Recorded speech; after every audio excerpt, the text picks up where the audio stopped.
Did you plan to spend all your income on small dogs? You're the kind of stalker to fully upgrade a rune arbiter. Does your home look like a hobo just had Taco Bell on a Friday night?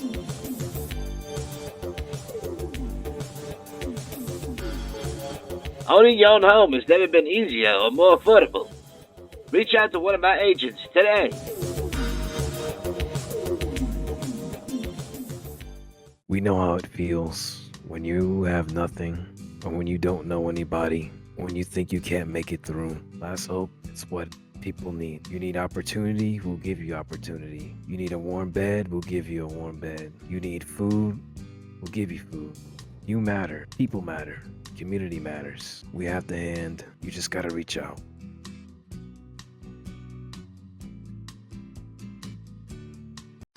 From mountaintop to our countertop, fresh food made daily with care, experience, and local ingredients.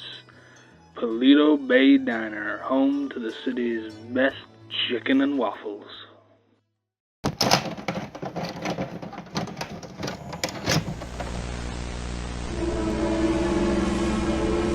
Warning, viewer discretion is advised.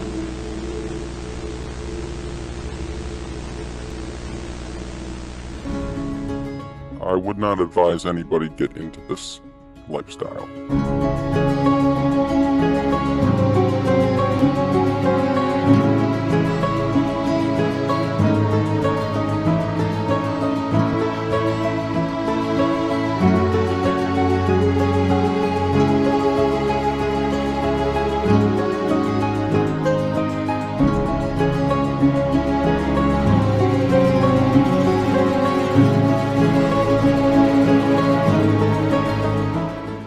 I would never recommend to anybody to get into this life.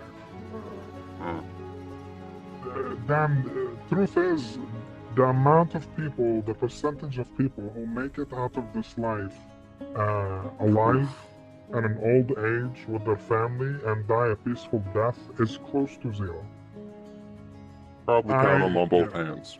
Exactly. It's less than 10 people that I know of historically who have made it out of this life alive, unharmed, and made it to an old age without a contract on their back or somebody hunting them down. Unless they get taken out by cancer or something like that. Yeah, exactly. Everybody that I know of is either dead or is in prison.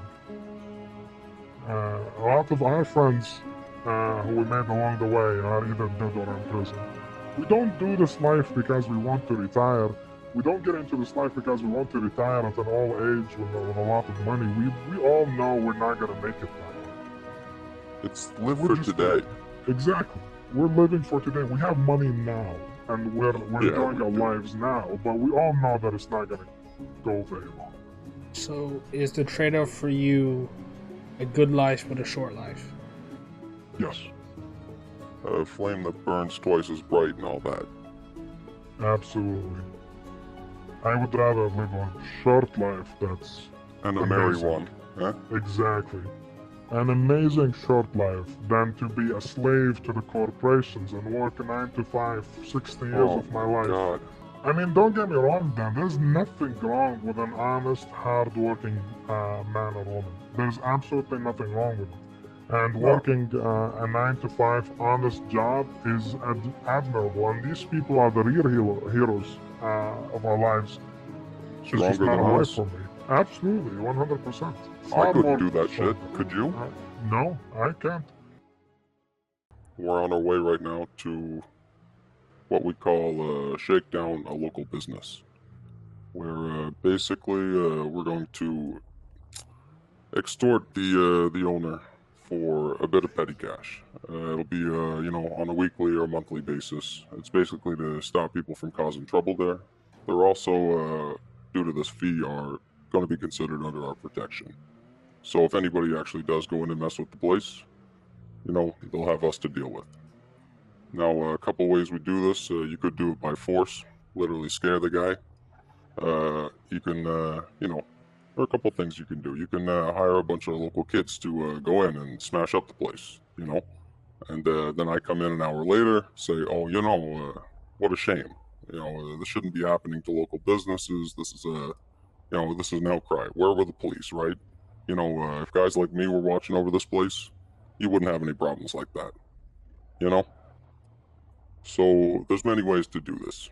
Something like this, you just slam it down on the counter, wham, gets his attention, gets his heart beating. But really, you don't want to rough the guy up too bad, because if you scare him too badly, he's going to go to the cops. And that's no good for anyone. How many times a week would you do this, or how many businesses would you have under your protection at one time? Well, you only have to use force ideally the once, unless they miss a payment. Ideally, you go in, you scare them, and you go by once a week, collect an envelope. It's just a small percentage of the business's profits. Really, they wouldn't really miss it, And we generally will keep the place safe. If anybody comes down and fucks with them, it's a problem. Initially, when we first started doing business here, everybody was wildly against selling drugs. Understandably so. Drugs ruin families, they ruin people's lives. There's a reason we always teach the kids, don't do drugs. But to be fair, back then the guys also thought, pot was just as bad as fucking heroin. You know what I mean? There's kind of a difference. Agreed, and I was in fact the one that pushed hard to get into the drug game. Because we simply couldn't have been competitive without entering that market. Be able to be on the same standard and on par with other organizations, we needed, in my opinion, to get into the drug game badly. And while I understand why we've been against it for decades, I think it's time that we change and we adapt to our environment. And if we fail to adapt, we simply get extinct. Well, around here, it's not too hard. Especially, the city's got some dark sides to it. There's plenty of neighborhoods where people are just fiending. And quite frankly, when there's a lot of heat around, there's not a lot of dealers on the street. So demand far outweighs the supply. Makes it real easy for guys like me to make a little bit of petty cash. Basically, you know your types. You can tell. You pick your target. You make sure they're out of earshot of any other people. Out of ideally somewhere secluded. You approach them. You offer them a bit of product. Ideally, everything goes well. You make the handover, and you both walk your separate ways. Is there ever a line drawn for, say, selling to people you know might be vulnerable or selling in your own community? For me, I keep it out of the neighborhood and never to kids. But I mean, if there's some fucking fiend, it's not my responsibility. He fucked his own life up. We all make our own choices. I might sell the stuff, but I never got hooked on it.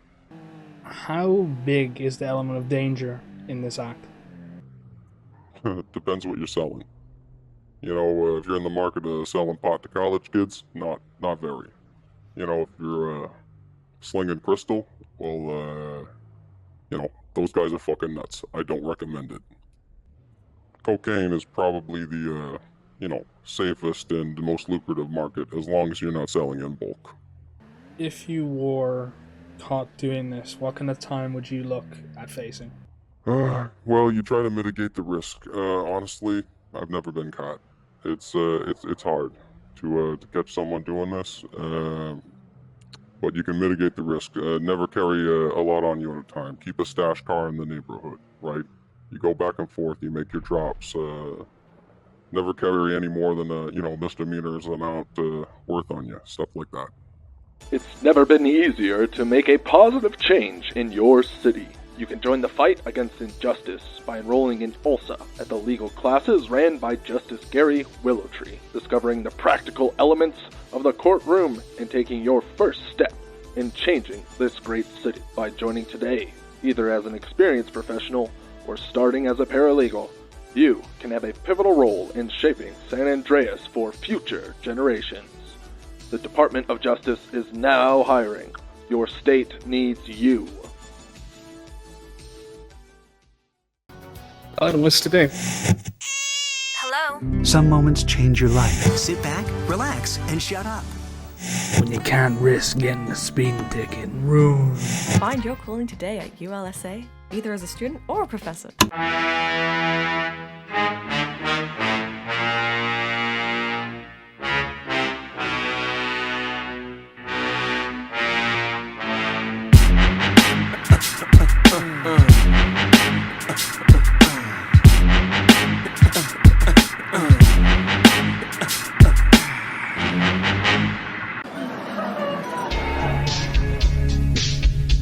Dining out doesn't have to be a convenience. It can be an experience. Here at the Golden Pub and Restaurant, we believe in good food, refreshing beverages, signature cocktails, and only the best service our customers can have. Dine in style in our restaurant located in Mirror Park, perfect for business meetings, romantic dates, and everything in between.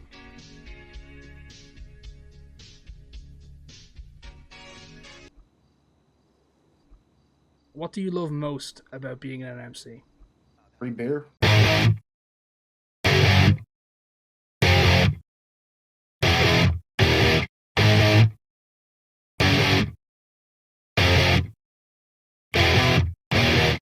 I'm having trouble trying to sleep. I'm counting sheep but running out.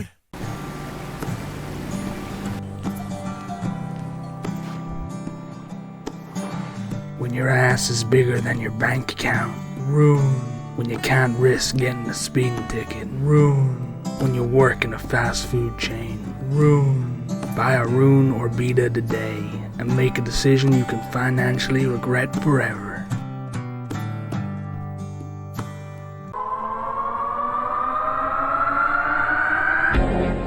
Your career shouldn't drain your energy. Work somewhere that's sociable, challenging, and keeps you in a fun environment. Work in an environment that rewards hard work and dedication while always staying exciting.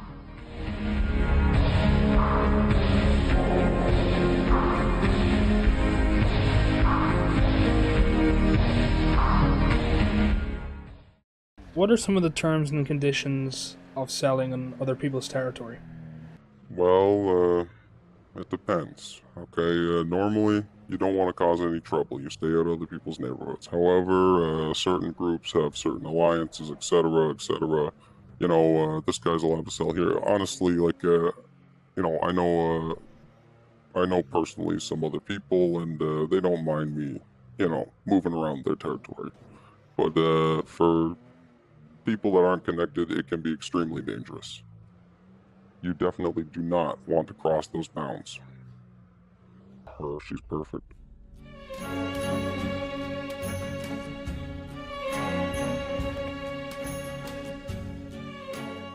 So another tactic that we use when we want something from somebody is scaring them off by a variety of ways.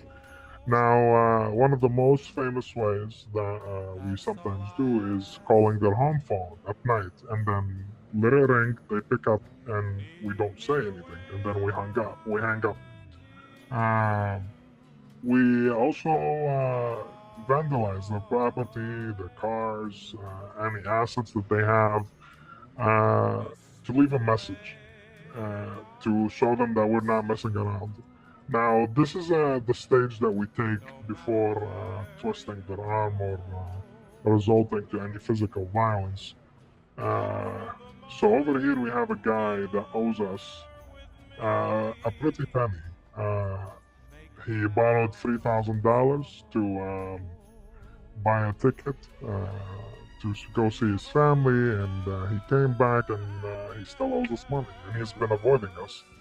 And so we're gonna send them a message to remind them that we're always watching, and hopefully this will make them understand that we're not playing games. Take me through heaven's door.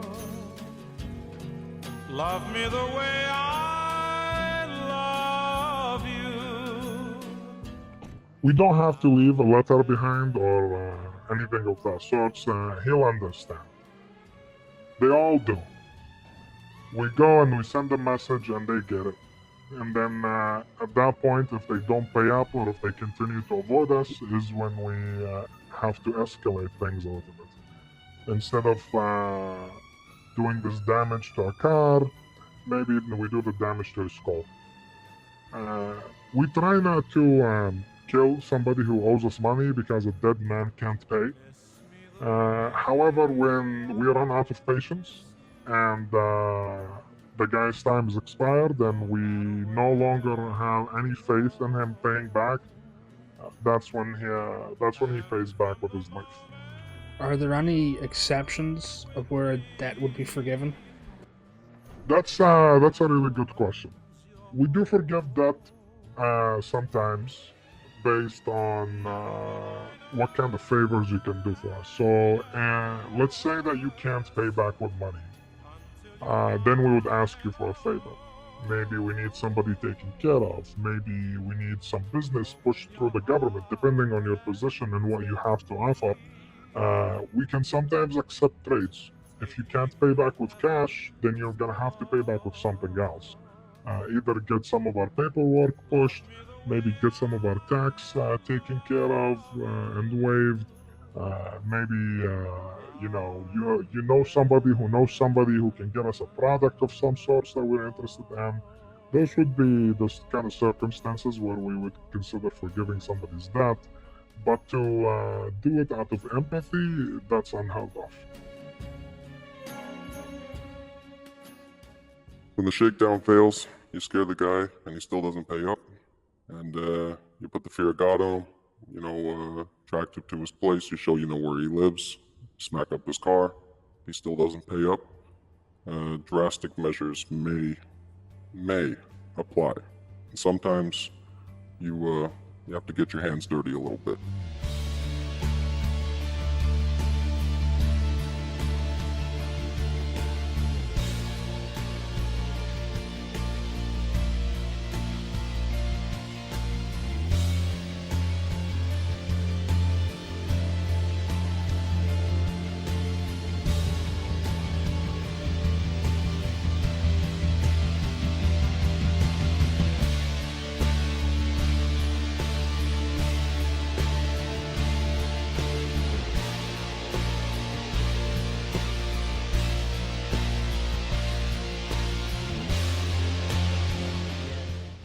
They always pay up.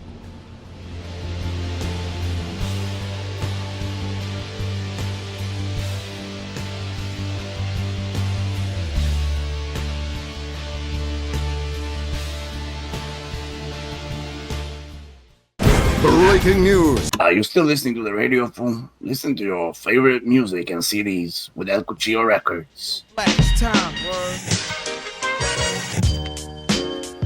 With an extensive collection, custom orders are available.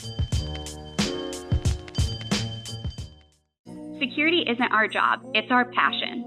We just don't pursue safety, we preserve it. Competitive rates, competent security, and the assurance you can count on. Available to hire for your events, businesses, and much more.